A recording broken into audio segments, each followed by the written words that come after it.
Hello बच्चे लोग, welcome to our platform Alpha English Academy. तो बच्चे लोग, आज का जो टॉपिक है a child is born Germaine Greer के बारे में समरी तो हो गया। इससे पहले आज हम लोग सब्जेक्टिव क्वेश्चन देखने जा रहे हैं। और जो जो क्वेश्चन इस चैप्टर से अभी बताया जाएगा मेरे प्यारे बच्चे, क्वेश्चन एग्जाम में आपको वही दिखने वाला है। और सेशन और टॉपिक स्टार्ट करने से पहले मेरे प्यारे बच्चे, मेरे शेरनियों, आप हर बच्चे तक शेयर करो जो इस बार बिहार बोर्ड का एग्जाम देना चाहते हैं इंग्लिश में, और अंग्रेजी में कितना लाना चाहते हैं, 90 प्लस अगर लाना चाहते हैं। अगर आप 90 प्लस लाना चाहते हो तो इस एप्लीकेशन को आप क्या कर लो, इंस्टॉल कर लो। और जो दोस्त हैं उनको भी बोलो करने के लिए मेरे प्यारे बच्चे, क्योंकि इस चैनल पर, इस एप्लीकेशन पर PDF notes, recorded class, chapter wise notes, weekly test, सारा चीज अवेलेबल है बाबू। तो प्ले स्टोर पे जाओगे, इंस्टॉल करोगे, और टेंशन नहीं लेना बेटा। 499 था, उसको हम क्या कर दिए बेटा, फ्री कर दिए। और इसके साथ साथ even I would like to tell you मेरे शेर बच्चे, 12th इंग्लिश बिहार बोर्ड के साथ तुमको स्पोकन का भी कंटेंट मिलेगा। जो इंग्लिश सीखना चाहते हो, जो आपके छोटे बड़े भाई हैं जो इंग्लिश बोलना चाहते हैं but they don't have any kind of platform where they learn, where they can speak English, तो आपको यहां पर इस एप्लीकेशन पे, इस प्लेटफॉर्म पे आपको स्पोकन का कंटेंट भी मिलेगा। स्पोकन का कंटेंट के बाद बाबू इंग्लिश ग्रामर 6 क्लास से 12th क्लास का तक आपके लैंग्वेज में दम बेसिक से एडवांस तक बताया गया। कंपटीशन वाले आपके भैया बहन होंगे तो उनको भी बेटा बता दोगे। कंपटीशन जैसे एसएससी हो गया, एनडीए हो गया, सीजीएल हो गया, नेवी हो गया, आर्मी हो गया, तो सारा कंटेंट आपके लैंग्वेज में, जिससे आपको समझ में आए, वो सारा चीज हथियार तैयार किया गया है बाबू। और वो सारा हथियार, जो भी चीज जो तैयार किया गया है, वो सारा कहां पे विपन्स मिलेगा बाबू, वो मिलेगा इस एप्लीकेशन पे। इस एप्लीकेशन को इंस्टॉल कर लीजिए और हर बच्चे तक शेयर कीजिए। हर सोशल प्लेटफॉर्म पर अपना कीमती टाइम निकाल के शेयर कीजिए। आपके एक शेयर से उनका भला हो जाएगा। चलिए अब आते हैं बेटा सब्जेक्टिव क्वेश्चन आंसर देखते हैं। क्वेश्चन आंसर अगर एग्जाम में आएगा तो चैप्टर 7 का तो इसी से आएगा बेटा। देखते हैं क्या है। अब चैप्टर को, सब्जेक्टिव को देखने से पहले बेटा एक बार हम लोग राइटर के बारे में कुछ समझ लेते हैं। जर्मेन ग्रीर ऑस्ट्रेलियन राइटर थी। इनका जन्म 29 जनवरी 1939 में हुआ। एजुकेशन, शिक्षा प्राप्त की यूनिवर्सिटी ऑफ कैम्ब्रिज से। अवार्ड्स, इनको कौन सा अवार्ड मिला था, नेशनल लिविंग ट्रेजर मिला था बेटा। वेल नॉन एज, जानी कैसे जाती थी आप, फेमस फेमिनिस्ट राइटर के तौर पर जानी जाती थी। नेशनलिटी क्या था इनका, ऑस्ट्रेलिया की थी, तो ऑस्ट्रेलियन राइटर थी। फेमस वर्क, ये सारा इनका sex and destiny, the politics, human fertility and the change, ये सारा फेमस वर्क था। जो लिखने वाली कौन है, जर्मेन ग्रीर। और इस एसे में एक तरह का जो चाइल्ड इज बॉर्न है बेटा, वो क्या है, एक तरह का एसे है जिसमें ईस्ट और वेस्ट के बारे में चाइल्ड बर्थ के रिगार्डिंग बताया गया है कि चाइल्ड बर्थ कैसे, उसको मैनेज कैसे करते हैं जब वोमेन प्रेग्नेंट होती है। अब और पेरेंट और चाइल्ड का रिलेशनशिप, पेरेंट और बच्चे का रिलेशनशिप ईस्ट और वेस्ट साइड में क्या डिफरेंस है, कैसा होता है, उसके बारे में। तो इससे पहले वाले लेक्चर में बेटा समरी बता दिया गया, उसको देखोगे तो सारा चीज आपको समझ में आएगा। चलते हैं बेटा अब यहां पर पहला क्वेश्चन जो इस बार आपके एग्जाम में आ सकता है, वो क्या है, how are the way of managing child birth in traditional society useful. मतलब कैसे पारंपरिक समाजों में प्रबंधन के तरीके कैसे उपयोगी हैं, कैसे अभी ट्रेडिशनल सोसाइटीज में मैनेजिंग चाइल्ड बर्थ यूजफुल है, फायदेमंद है, उपयोगी है। तो इन ट्रेडिशनल सोसाइटीज, आपके लैंग्वेज में बेटा आंसर है, इंग्लिश में भी है और हिंदी में भी। ट्रेडिशनल सोसाइटीज में there are many different way to manage child birth. बहुत अलग अलग तरीका है जिससे चाइल्ड बर्थ को मैनेज करते हैं, संभालते हैं।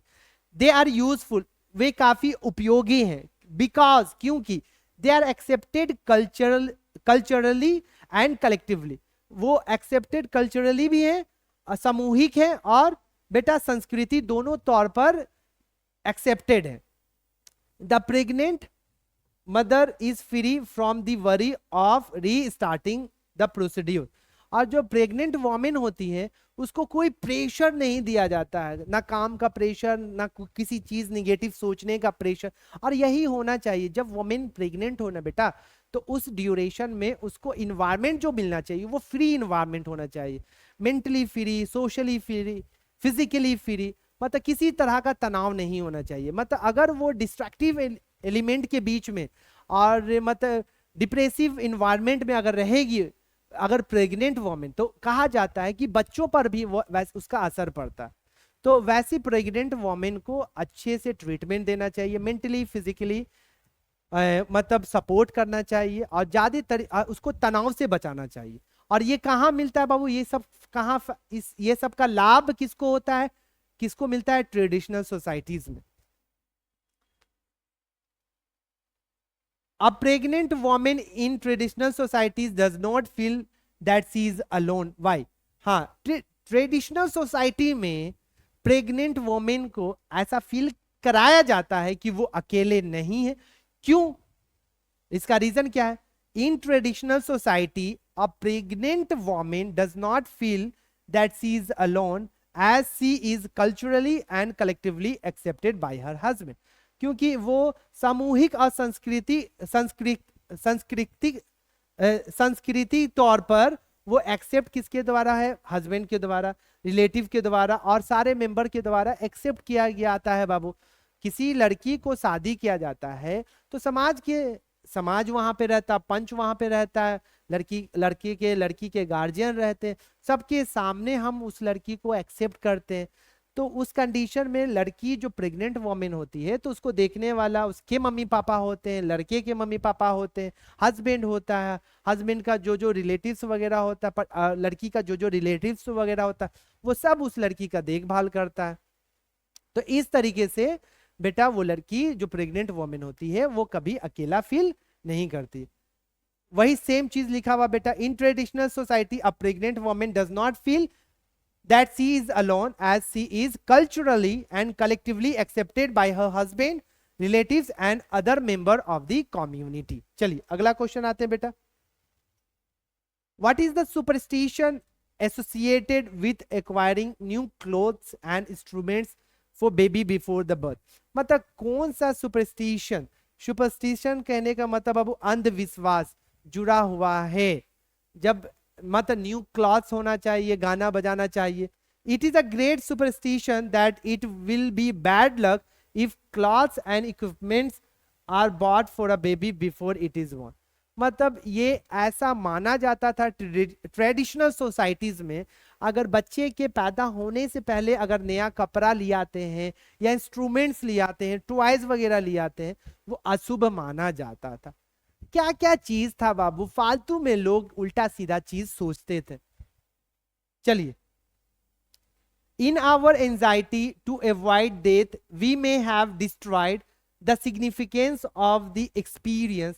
What is the experience the writer refers to? अब यहाँ पे मृत्यु से बचने की हमारी बेचैनी में हमने अनुभव के महत्व को नष्ट कर दिया। लेखक किस अनुभव की बात कर रहा है? देखो इस इंग्लिश था, हिंदी में जो तुमको समझ में आए इसीलिए बेटा इंग्लिश के साथ साथ हिंदी भी दी है। अब the author is talking about the experience of free people living their own way and according to their own values. हर इंसान चाहता है बाबू आजादी, हमको चाहिए आजादी, मतलब फ्रीडम। फ्रीडम अपने से जीने का, अपने से कुछ खरीदने का, अपने से कुछ करने का, अपने से कहीं जाने का। कोई बाउंड्री नहीं होना चाहिए, कोई रोक टोक नहीं कि अरे वहां मत जाओ, वहां ऐसे मत करो, ये मत पहनो, ये मत खाओ।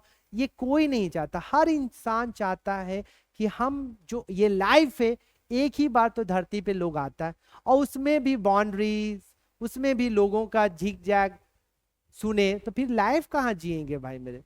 बस आपको बस इतना सोचना है कि जो हम कर रहे हैं वो गलत नहीं होना चाहिए, उससे लोगों का नुकसान नहीं होना चाहिए, बाकी वो चीज सही है। और वैसा चीज जिससे खुद का नुकसान ना हो, अगले का नुकसान ना हो, वो वैसा चीज में किसी को प्रॉब्लम नहीं होना चाहिए, उसको आप कीजिए। लोग नहीं चाहते हैं कि लोग क्या बोलते हैं, समाज क्या बोलता है, समाज के बोलने से हम ये नहीं करें वो नहीं करें। हर को चाहिए बेटा आजादी चाहिए। तो आजादी सबको चाहिए, अपने से जीने का आजादी, अपने से कुछ करने का आजादी, और अपने वैल्यूज, हर कोई चाहता है कि लोग उसको रेस्पेक्ट करें, वैल्यूज दे। अगर आप और हमें क्या चाहिए, हम जैसे चाहते हैं कि मेरे हमें कोई अप्रिशिएट करे, उसी हमको भी क्या करना चाहिए, अगर कोई अच्छा काम करे तो उसे आपको अप्रिशिएट करना चाहिए, उससे आप छोटे नहीं हो जाओगे, किसी को अप्रिशिएट करोगे। चलिए अगला क्वेश्चन आते हैं बेटा, what is the tourism of anthropology that the writer talks about. अब यहां पे देखिए ने किस मानव शास्त्र के सत्य के बारे में बात की। तो it is a tourism of anthropology that women do not become the member of their new family until they have born a child. ये जो कॉन्सेप्ट था ना बाबू, ये किसी को भी पसंद नहीं आएगा। अरे मेडिकल प्रॉब्लम हर लोगों के साथ होता है, कि बायोलॉजिकल प्रॉब्लम लड़के के साथ भी होता है, लड़कियों के साथ होता है, तो वहां पे एक दूसरे को समझना चाहिए। ये नहीं कि लड़के के साथ भी प्रॉब्लम होता है तो लड़कियों को ब्लेम किया जाता है। तो ये जहां तक ये जो भेदभाव होता है, तो ये चीज गलत है। और ये प्रथा चला आ रहा था कि जो लड़की मां नहीं बनती है, जब तक वो जन्म ना दे दे बच्चे को, उसको लोग फैमिली के मेंबर के तौर पर एक्सेप्ट नहीं करते थे। तो ये कहीं ना कहीं बहुत बड़ा गलत चीज था बाबू, जो धीरे धीरे समाज में खत्म हो गया। चलिए अब आते हैं अगला question, what compels women to withdraw into silent opposition in international फोरा।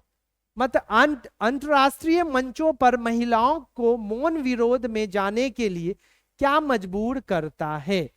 तो देयर आर टू रीजन, दो रीजन है बेटा। पहला, that why women are compelled to withdraw into silent opposition, मतलब वो कंपेल, देखो महिलाओं को मौन विरोध में जाने के लिए मजबूर होने के दो कारण है। पहला बेटा, चर्चाएं ऐसी भाषण में होती है जो महिलाएं नहीं जानती, और दूसरा, वे सलाह लेने के बजाय अपने जीवन के बारे में बताए जाने से थक जाती। अब देखो कभी कभी जितना इंपॉर्टेंस वैल्यू मेल जेंडर का है उतना फीमेल जेंडर का भी है। तो दोनों को एक दूसरे से सजेशन, राय मशवरा लेना चाहिए, एक दूसरे को एक्सेप्ट करना चाहिए इक्वली, एक दूसरे के बातों को अप्रिशिएट करना चाहिए। तो यहां पर क्या होता था बाबू, firstly the discussion are held in a language that those women, and secondly they get tired of being told about their own lives instead of being consulted। वही सेम चीज बाबू कि पहला क्या रीजन था बेटा, कि ऐसी भाषा में होती जो महिलाएं नहीं जानती। वैसे मतलब लैंग्वेज वैसा होता है कि जिससे उसको समझ में नहीं आता। मतलब आप कभी कभी बात ऐसा करो, सोसाइटी सिर्फ लड़कों से थोड़ी चल रहा है, सोसाइटी लड़कियों से भी चल रहा है, औरतों से चल रहा है, मर्दों से चल रहा है, सबका अपना अपना योगदान है।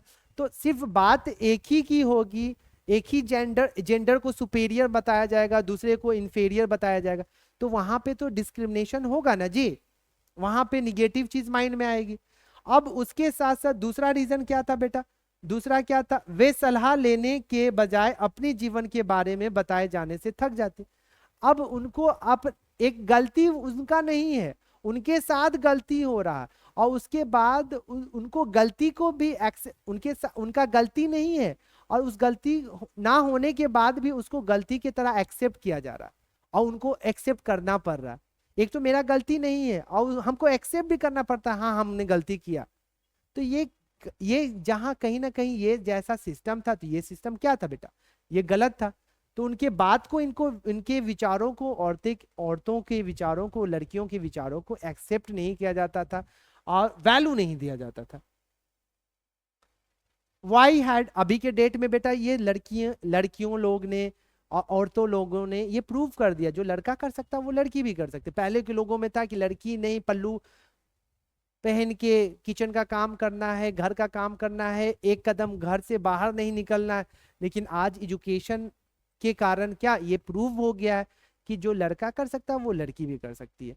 बस यही है कि एक दूसरे को समझना चाहिए। और पावर का, चाहे लड़का हो या चाहे लड़की हो, अगर आपके पास पावर है, स्किल है, नॉलेज है, इंफॉर्मेशन है, तो उसका मिसयूज नहीं किए, चाहे आप लड़का हो या लड़की हो। ये नहीं कि आप लड़की हो, आप पढ़ी लिखी हो, तो इसका मतलब अब उसका मिसयूज कर रहे हैं, अपने टैलेंट का मिसयूज कर रहे हैं, किसी को डोमिनेट कर रहे हैं। या लड़के हो तो पावर का मिसयूज या डोमिनेट कर रहे हो, तो ये गलत है। पावर का कभी मिसयूज और डोमिनेटिंग नेचर कभी नहीं बनना। Why had Sudanese women official stopped going to international conference? मतलब जो सुदानी महिला अधिकारियों ने अंतरराष्ट्रीय सम्मेलनों में जाना क्यों बंद कर दिया था? तो the Sudanese women official stopped going to international conferences because they felt they were told about their own life and were not consulted. देखो, सुदानी महिला अधिकारियों ने अंतरराष्ट्रीय सम्मेलनों में जाना बंद कर दिया क्योंकि उन्हें लगा कि उन्हें उनके जीवन के बारे में बताया गया था और उनसे सलाह नहीं ली गई थी। मतलब जब किसी के जीवन के बारे में बताया जा रहा है, तो अगर किसी इंसान के, मानो कि मेरे लाइफ के बारे में किसी को डिस्कस करना है, किसी को बताना है, या तुम्हारे लाइफ में किसी के बारे में बताना, तो तुमसे एक बार डिस्कस किया जाएगा ना कि बेटा हम आपके बारे में ये चीज बताना चाह रहे हैं, या किसी को समझाना चाह रहे हैं, या एक किताब लिखना चाह रहे हैं, तो और क्या लिखे तुम्हारे बारे में। अब तुमसे राय मशवरा नहीं लिया जा रहा है, तुम्हारे बारे में जाना नहीं जा रहा है सही से, और कुछ भी मन में आया लिख दिया जा रहा है, तो किसी को भी बुरा लगेगा। किसी के बारे में लिखना तो उसके बारे में जानो, उससे मिलो, समझो, मिलने से, बात करने से, समझने से बात बनती है। तो ये बुरा लगा सुदानिस वोमेन को कि एक तो मेरे बारे में, हम लोगों के बारे में, हम लोगों की जातियों के बारे में बताया जा रहा है और हम लोग से राय मशवरा नहीं लिया जा रहा है, तो वैसे कॉन्फ्रेंस में जाने से क्या फायदा। तो सारा कहानी तो तुम अपने मन से लिख रहे हो, और जो चीज हकीकत में है, रियलिटी में, उसको नहीं बता रहे हो। चलिए, where do Sylheti women, Sylheti women Bangladesh की, एक क्वेश्चन इससे आ सकता है ऑब्जेक्टिव, सिलहती वोमेन कौन से देश की? तो सिलहती वोमेन एक्चुअली एक समुदाय है बाबू, वो बांग्लादेश देश की, बांग्लादेश देश में एक समुदाय है। Sylheti women go to stay during the last stage of pregnancy. मतलब सिलहती वोमेन जब लास्ट स्टेज होता है प्रेगनेंसी का, तो वो कहाँ ठहरने जाती है? तो in the last stage of pregnancy Sylheti women go to their parent house to live. तो अपने पेरेंट्स, अपने मम्मी पापा के घर वो ठहरने जाती, रुकने जाती है।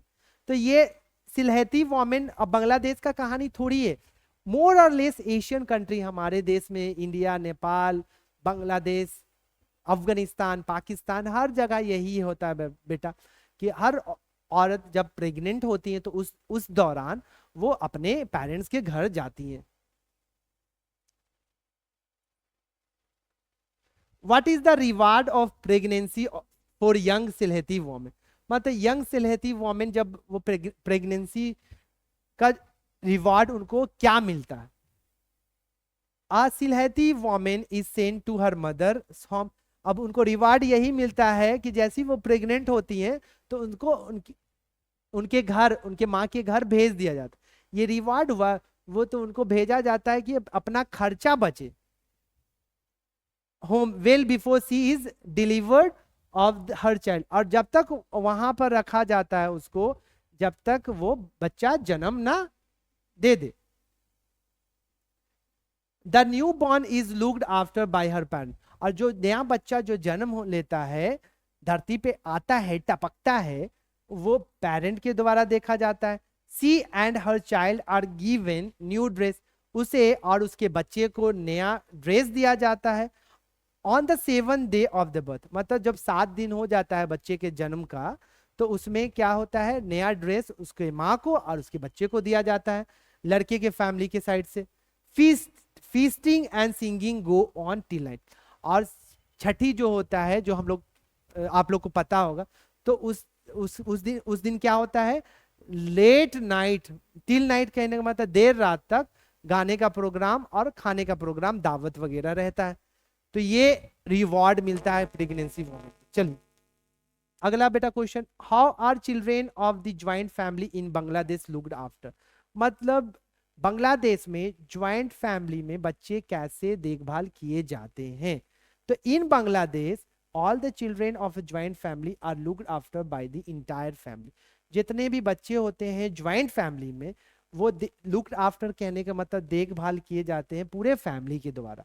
One daughter in law baths them all, एक जो डॉटर इन लॉ होती है वो डॉटर इन लॉ जो होती है बहू होती है वो नहाती है सभी को। अनदर कुक्स, दूसरी जो बहू होती है वो खाना बनाती है। और अनदर और दूसरी जो होती है वह लोगों को खाना खिलाती। एक मतलब सबका अपना अपना काम होता है। कोई कपड़ा धोने का काम हो गया, किसी का कपड़ा धोने का, किसी को खाना बनाने का, किसी को खाना परोसने का।